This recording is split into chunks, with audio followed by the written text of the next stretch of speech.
Pernah kepikiran gak sih gimana sebuah nama bisa menyimpan cerita sebuah masyarakat, bahkan sampai ratusan tahun? Hari ini kita bakal bahas satu contoh yang luar biasa banget dari Indonesia. Yuk kita bareng-bareng telusuri sebuah federasi desa-desa atau nagari di Sumatera Barat yang seluruh sejarahnya itu ternyata terangkum dalam namanya. Namanya adalah Kubuang Tigo Baleh. Dan di balik nama ini ada kisah tentang perjalanan, legenda-legenda hebat, dan sebuah identitas budaya yang unik banget. Oke, kita coba bedah namanya ya. Kubuang Tigo Baleh itu kalau diartiin langsung artinya 13 orang terbuang.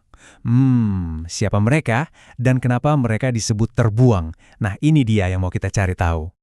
Jadi, ceritanya tuh dimulai dari sebuah perjalanan panjang. Ada sekelompok orang yang berangkat dari sebuah tempat bernama Kubuang Agam. Awalnya, ada 73 pengelana yang sampai di sebuah wilayah yang sekarang kita kenal sebagai Solok. Tapi setelah beberapa lama di sana, ternyata nggak semuanya menetap. Sebanyak 60 orang dari mereka memutuskan buat, oke, kita lanjut lagi perjalanannya, cari lembah-lembah lain. Nah, sisa 13 orang inilah yang akhirnya memilih untuk tinggal. Mereka inilah yang jadi cikal bakal para pendiri dari negeri yang baru ini. Jadi, ke-13 orang terbuang inilah yang disebut Kubuang Tigo Baleh, yang kemudian mendirikan 13 desa atau nagari pertama. Dan ke-13 nagari inilah yang jadi inti dari federasi mereka. Nah, ini nih yang keren banget. Meskipun seiring waktu desanya makin banyak, makin besar keluarganya, nama aslinya Kubuang Tigo Baleh itu nggak pernah diubah, tetap dipertahankan. Ini nunjukin betapa kuatnya mereka memegang teguh kisah asal-usul mereka. Oke, dari 13 nagari tadi, ada beberapa yang punya peran super penting. Salah satunya adalah Salayo, yang dianggap sebagai bapak dari konfederasi ini. Kenapa ya bisa begitu? Yuk kita lihat.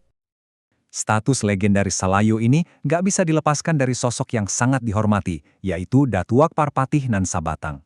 Beliau ini seorang pemimpin yang bijaksana banget, yang meletakkan dasar-dasar hukum dan adat di sana.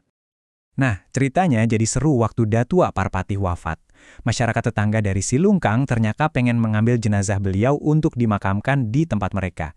Wah, ini jadi dilema besar buat orang-orang Salayo. Demi melindungi pahlawan mereka, masyarakat Solok dan Salayo pun menyusun sebuah rencana yang super cerdik.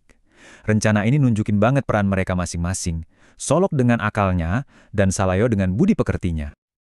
Saking cerdiknya cara mereka menghadapi situasi itu, sampai-sampai lahir sebuah pepatah Minangkabau yang terkenal banget. Pepatah ini menggambarkan seni menolak sesuatu secara halus, tapi tetap tegas. Nah, ide soal peran yang beda-beda ini nggak berhenti di situ aja. Ternyata, seluruh konfederasi ini punya struktur yang unik banget, mirip seperti sebuah keluarga besar. Bisa kita lihat di sini ya, ada 4 nagari inti yang punya peran keluarga yang jelas banget. Solok itu ibaratnya ibu, Salayo itu bapak, Gugua itu kakak, dan Koto Anau itu adik. Dan ini bukan cuma simbol loh, peran-peran ini beneran menentukan hubungan dan tanggung jawab mereka satu sama lain di dalam konfederasi. Coba kita lihat contohnya Koto Anau. Si adik. Dulu, mereka ini kaya raya banget karena jadi pusat perdagangan cengkeh. Tapi, pas tanaman cengkeh musnah karena penyakit, mereka nggak menyerah. Mereka beradaptasi, beralih profesi jadi pedagang daging atau yang dikenal sebagai tukang bantai. Ini bukti nyata gimana mereka bisa bertahan dan berubah seiring zaman. Oke, selain soal ikatan keluarga dan cerita rakyat, ada satu lagi nih kekuatan besar yang ikut membentuk wilayah ini. Yep, kedatangan agama Islam.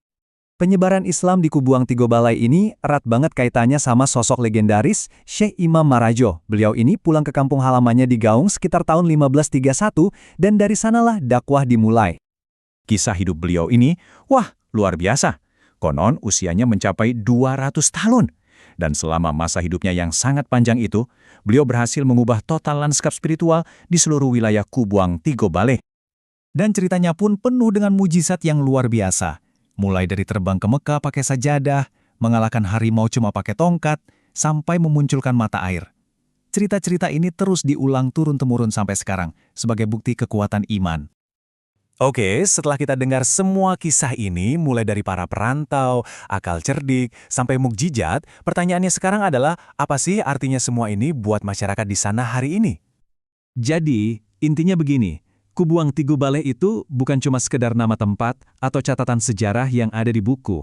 Ini adalah sebuah identitas yang hidup, yang terus membentuk cara mereka berhubungan satu sama lain, dan menjadi sumber kebanggaan yang diwariskan dari generasi ke generasi. Kisah Kubuang Tigo Baleh ini jadi pengingat yang keren banget ya buat kita semua, bahwa di balik setiap nama tempat, seringkali ada cerita yang jauh lebih dalam. Ada sejarah, budaya, dan identitas. Nah, ini bikin kita jadi mikir juga, kira-kira cerita apa ya yang tersembunyi di balik nama tempat yang kita sebut rumah?